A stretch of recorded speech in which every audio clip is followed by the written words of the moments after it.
Halo, Assalamualaikum warahmatullahi wabarakatuh. Senang bertemu dengan kalian semua. Halo, nama saya Laila Marifatul Azizah.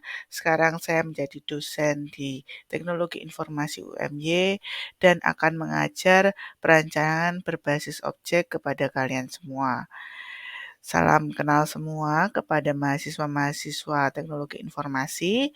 Hari ini kita akan menjelaskan sedikit tentang apa yang akan kita pelajari pada kuliah hari ini ataupun kuliah secara keseluruhan. Yang pertama, apa sih perencanaan berbasis objek atau kalau saya singkat kadang masih APBO. Nah, APBO itu sendiri sebenarnya adalah proses SDLC atau Software Development Life Cycle yang berguna untuk membangun suatu sistem. Jadi ketika kita membangun suatu sistem, teman-teman semua atau mahasiswa semua, itu kita harus mengalami beberapa proses. Nah, proses ini kita akan dalami dalam kuliah ini. Nah, di kuliah ini kita nanti akan belajar tentang SDLC lebih dalam, terus pendalaman untuk mendesain dari program yang akan kita buat, terus kemudian kita akan belajar lebih dari bagaimana membangun sistem yang sempurna dari proses SDLC itu, terutama di bagian desain.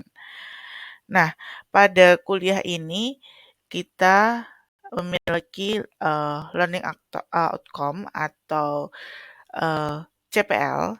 Nah, CPL yang akan kalian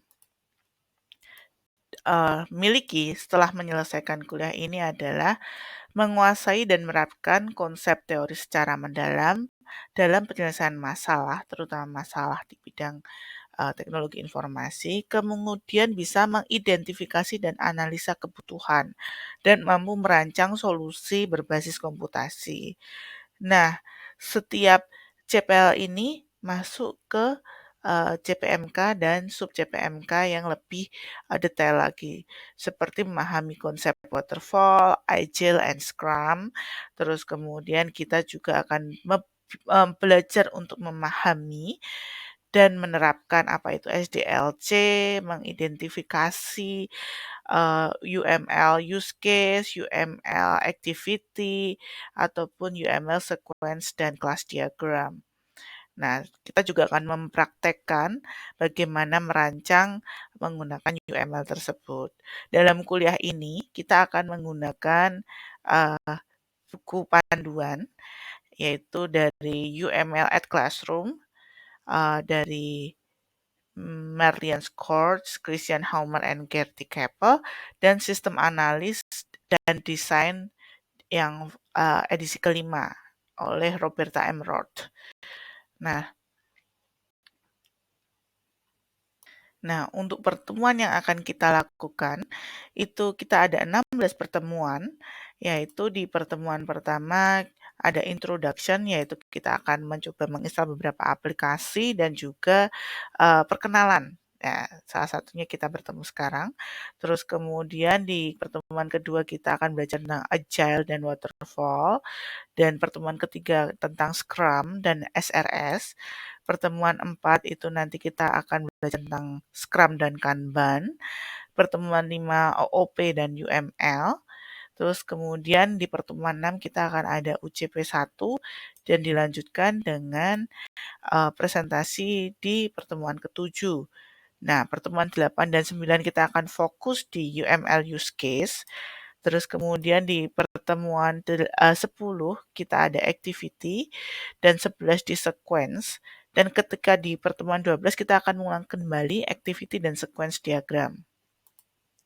Dan kemudian akan dilanjutkan kelas diagram di pertemuan 13 dan 14 dan akan ditutup dengan UCP dan presentasi.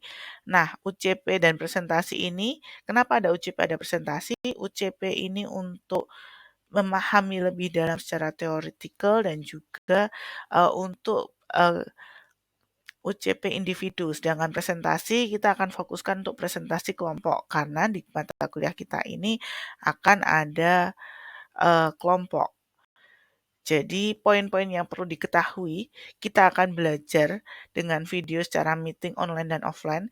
Nah, kita punya My Class, jadi My Class itu kita akan bisa belajar secara langsung semua materi, video pembelajaran, semua ada di My Class. Terus kemudian ada eee, diskusi kelompok. Jadi kita ada, satu kelas ini mungkin ada beberapa kelompok yang terdiri satu kelompoknya 5 mahasiswa dan akan kita terapkan project based learning.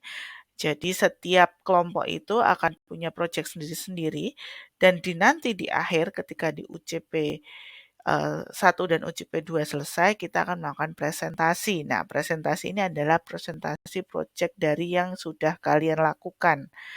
Nah, presentasi ini diharapkan kalian bisa mengeluarkan sesuai CPL yang sudah akan kita miliki, yaitu kemampuan kita juga dalam mendeliver pengetahuan kita tentang proyek kita. Maka dari itu, kita akan bertemu juga melalui interaksi di chat di grup Telegram atau kalian bisa melakukan his discussion di My Class ataupun diskusi langsung saat kelas ataupun pertemuan maya. Nah, untuk penilaian, kalian bisa lihat bahwa presensi dan diskusi mendapat poin 5% setiapnya dan tugas individu 20%, tugas kelompok 20%. Yang berarti tugas individu sama pentingnya dengan tugas kelompok. Kemudian ada UCP 20% dan presentasi 30%. Maka nanti dipersiapkan untuk presentasinya untuk lebih dalam lagi supaya bisa memberikan nilai yang maksimal. Nah, jangan lupa jika ada pertanyaan ataupun apapun, silahkan hit discussion di My Class. Terima kasih.